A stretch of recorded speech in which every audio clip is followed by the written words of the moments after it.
নমস্কার বন্ধুরা, life is ইয়ামিতে আপনাদের সবাইকে স্বাগত জানাই। আজ আমি হাজির হয়েছি বিস্কুটের রেসিপি নিয়ে।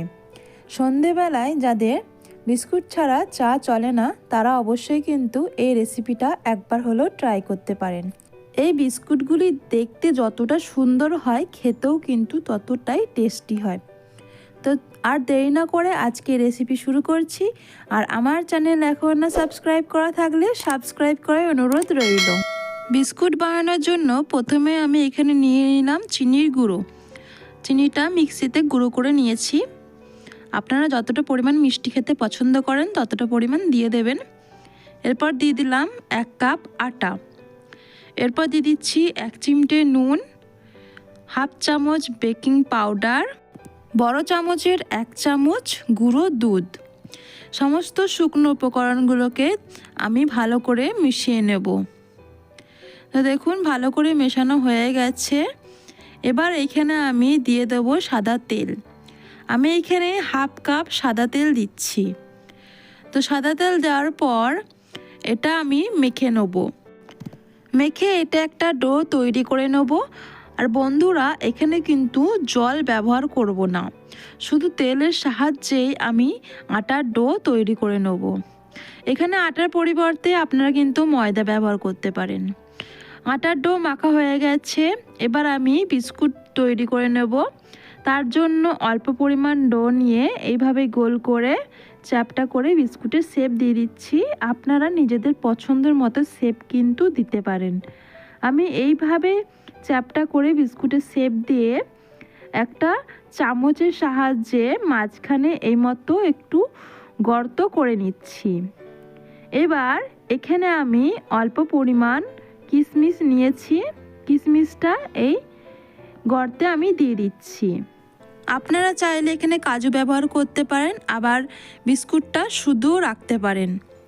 আমি আরও একটা বিস্কুট একইভাবে তৈরি করে দেখাচ্ছি।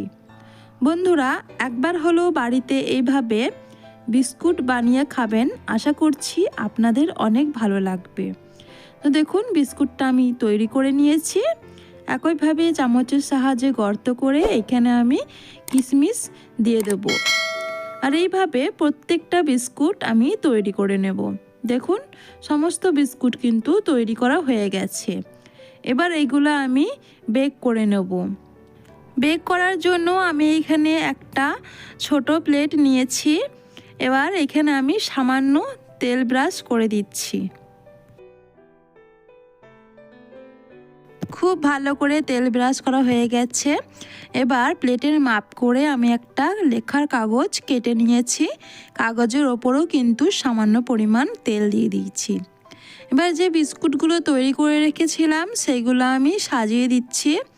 আর গ্যাপ রেখে রেখে সাজাচ্ছি, কারণ এগুলো বেক হওয়ার পর কিন্তু ফুলবে। এবার বেক করার জন্য প্রথমে কড়াইতে আমি বালি খুব গরম করে নিয়েছি। এবার বালির ওপর একটা স্ট্যান্ড বসিয়েছি। এবার যে বিস্কুটের প্লেটটা ছিল সেটা আমি এখানে দিয়ে দিচ্ছি।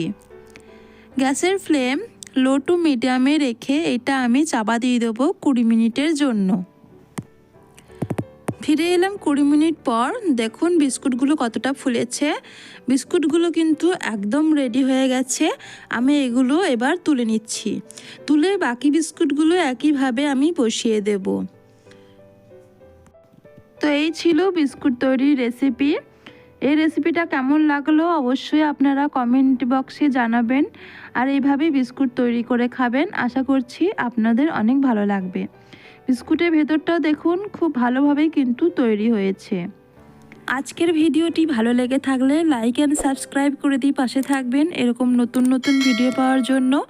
আজকের মতো এই অবধি। আবারও হাজির হব অন্য কোনো দিন নতুন কোনো রেসিপি নিয়ে। পুরো ভিডিওটি দেখার জন্য অসংখ্য ধন্যবাদ। ভালো থাকবেন, সুস্থ থাকবেন।